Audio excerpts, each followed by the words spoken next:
Today's episode is going to be about how you can establish a better online digital presence. And really, we're going to be talking about marketing funnels specifically in the digital sense.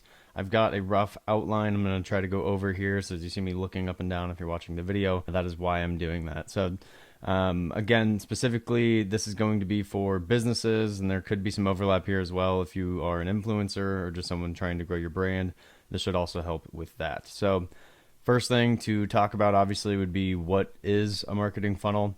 And the definition of a normal funnel, just a funnel itself, is a tuber pipe that is wide at the top and narrow at the bottom, used for guiding liquid or powder into a small opening. So in a marketing sense, we unfortunately won't be guiding any liquids or powders, but we are going to be guiding people to convert, so to buy our products or services.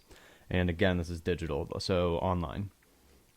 And the goal of this episode is for you guys to be able to kind of establish your own little funnel. And I'll tell you when to write down stuff and what to write down. And so that you can also fine tune this over time. So it's not going to be a perfect system probably right out of the gate. So that's just something to keep in mind there. So how can you set up a funnel?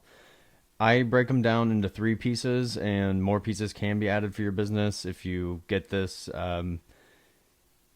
concept down really well, and then you can start to elevate it with adding more steps into the funnel. But I'll tell you the 3 steps that I break it down into. And the first one is our customer acquisition piece. So getting new people to see the business for the very first time, going from, never heard of the brand before.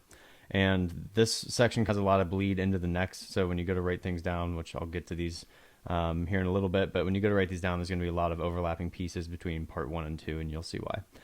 The second middle piece is our brand impact and awareness piece, so showing value through exposure to the brand. And the third piece is the conversion piece, so the bottom of the funnel, right, where people go through the end. Imagine, again, you're guiding liquids or powders there. And so that's getting them to buy from you. And there's a bonus piece to that as well, which is getting them to become a return customer. So to exit the funnel and then re-enter the funnel again. And if you set up a good marketing funnel for your business, that should be an attainable goal. So I'm going to also talk shortly on the percentage breakdown for the new and return businesses and how we focus on what I call the 40-20-40 rule. So this is the 3 sections of our funnel. The top section, I give 40% of like my effort and the budget for marketing itself.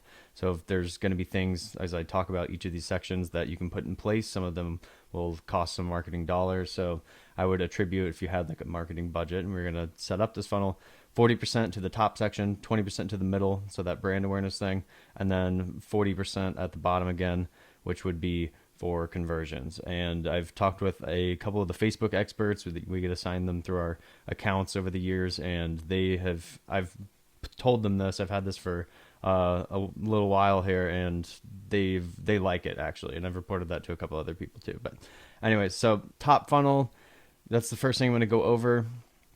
The customer acquisition piece. So we want to set up multiple ways to gain new people into the business through digital. And one of the most effective ways we can do that is paid ads. So Google ads, Meta ads, TikTok ads, any of that kind of stuff. As you kind of know, it's a pay to play platform. Most of them are. Google has been for years. They don't try to hide it. But Meta and the others, for instance, they have just so much volume nowadays of the billions of people that are on Facebook. There's just a lot to fit into your feed. So for pages, you kind of have to pay to play. There are, however, organic things that you can do, which could be things like blogging. You need to be doing your consistent posting to social media, making reels, making TikToks, YouTube videos, jumping in people's DMs, the door-to-door, the digital door-to-door these days, the DMs to the DMs, and cold emailing. That's still a thing, especially for service-based businesses. All of these are ways for new people to hear about your business and work to get them to the middle piece of the funnel, get people down to the middle piece. And that's why I was talking about there's going to be a little bit of bleed here, because the ultimate goal of the top of the funnel is to capture somebody and to bring them into the brand. And so on Facebook, if they say you make a post and one of your page likes one of your followers shares that post and their friend sees it, if they click like on your page after that, they've subscribed to your feed and have entered the secondary portion of the funnel. Another way that you could talk about that would be your blogging or a newsletter, for instance. So if you had a piece on your website or maybe an ad where you're capturing an email and they get entered to a newsletter, that newsletter is going to serve as our middle funnel piece where we can kind of get some actual brand exposure to them on a consistent basis. So that is our goal with the top portion of the funnel. What you can do is write down all of the things that your business is currently doing to please the top of the funnel category. See how comprehensive it is, and if you either need to improve things, add new things. I listed a couple off there. There's many things that you can do, but essentially to label it, it is getting new customers and trying to get them under some sort of feed of exposure to your brand. We're going to pause really fast for an ad for Alpha Social Media. It's the company I own. I talk about it all the time. We've been in business 4 years now, and our experience goes lengths past that. I had an agency even before that. At one point in time, we pride ourselves in being the one-stop shop for businesses for all things digital marketing. As if you don't know, we do brand design, online marketing campaigns, web design, social media, Google, photo, video, graphics, you name it. If you see it on a screen, we can probably do it. So if you're needing any help with any of that, visit us online at www.alphasocial.media, fill out our contact, or you can just email me directly. I check my email all the time, rich@alphasocial.media. All right, back to the episode. So next thing I'm going to go over is middle funnel. Talked about the top one. We wrote some things down about it. Now we're cutting to the middle of the funnel. The brand impact and awareness part. There are studies that show people with a higher frequency of exposure to your brand over their lifetime, it indicates that they are more likely to convert. It makes a lot of sense. And I always give the example of Coca-Cola or these bigger brands, Wendy's, for instance. We see these commercials all the time, Taco Bell, and we're berated with these over the course of 20 years, and that's their portion of the middle funnel, right? And then you coming to the store is the conversion at the bottom.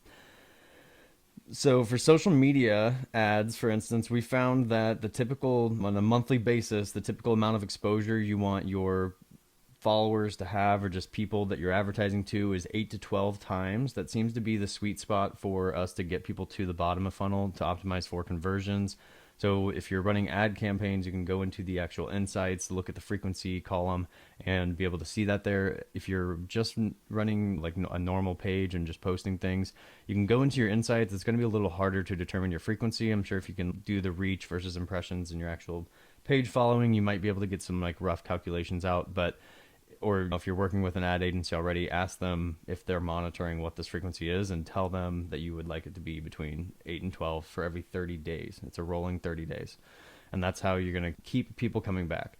There are a few exceptions. So service-based businesses like my own, right, Alpha the Ad you just heard, once we kind of book a client, they're typically with us on a contract, and we don't need to berate them within a 30-day thing. We send about one email per month, and that's about it. So it depends, but for the actual advertising to new people themselves, 8 to 12 is our sweet spot.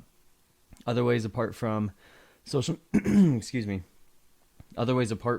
media ads to continue this frequency are things like mailing lists. So we kind of talked about that in the top of the funnel.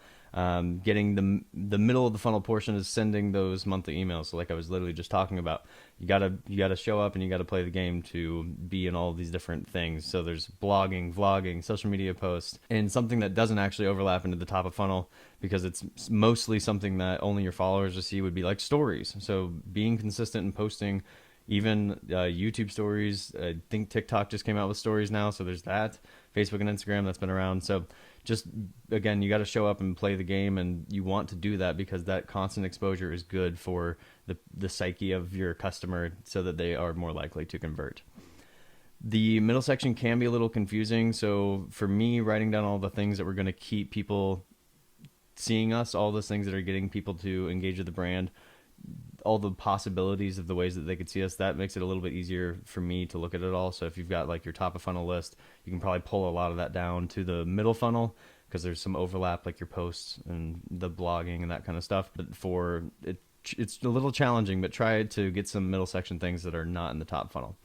And then lastly, and this is my favorite part, is the bottom of the funnel, the conversions piece, getting people to buy. This is seemingly simple, and if you ask yourself, how many ways can someone actually convert with me, meaning how many ways is there online for someone to purchase with me, or maybe if you're a local business and you don't sell online, but you still have your socials and everything. How many efforts do you have consistently running in order to keep somebody coming into the store? What things are you doing on a regular basis? So write all, you're going to third column down here. We're going to write these things down. And here's a better question to ask. Are there more things that I can do? Are there more things that I could create that give people more ways to convert with me online?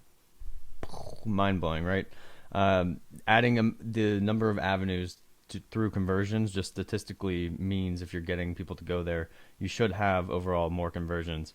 And what are some ways that we can do that? So some easy options are, if you have like physical products and you don't already sell online, would be to list those on the internet. If you have 1,000 product catalog, you just created 1,000 opportunities of purchase on your website. We've had so many clients approach us and say they've burnt out their local market as well. They've exhausted the amount of growth that they can do. So they start a nationwide campaign, and that sometimes does mean having to list their entire product catalog or maybe listing their prices for their service. And with that, you have to be crafty with people. It's a very service-based businesses are normally very competitive. So listing your prices is a hard thing to do. But if you had a way for somebody to basically purchase, but maybe still withhold a little bit of control, or maybe have a clause in there that says, yes, you can buy this service, you can pay for it. It's like a prepay maybe, but you guys still have the ability to come back and decline. And what that does is at least allow the person to purchase without having to talk to a sales agent or have to do these things. And after he's already paid and done that, then you can call him and give him the whole pitch and kind of hit the ground running with all of that. One other thing I wanted to talk about, which this was super big for my business, there are literally so many softwares out there. Some that I don't even know about. And one example, this isn't sponsored by them, I wish it was, but is HubSpot. So it was a dramatic game changer for my business. It does cost like a good amount of money, I'm not going to lie. It's a few $100s a month, but it has like dramatically changed my sales efforts and how I just manage the client experience for all my clients. It allows my team to see all the emails from every client, no matter which team member it was with. It allows you to see it all in one feed there, so it keeps us a lot more plugged in. But that was just one software that we found that was a really big game changer. So like one software can change everything for your business. And if you haven't done the research, you need to go and look and just type in things that make sense that would make your life easier. I lost a project manager recently. She went on to an awesome opportunity, and I'm so happy for her.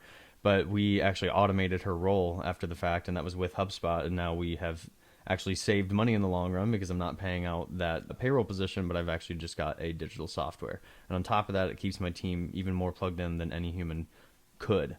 So, and like, remember, like one marketing company, one software can change everything for your business. It really can.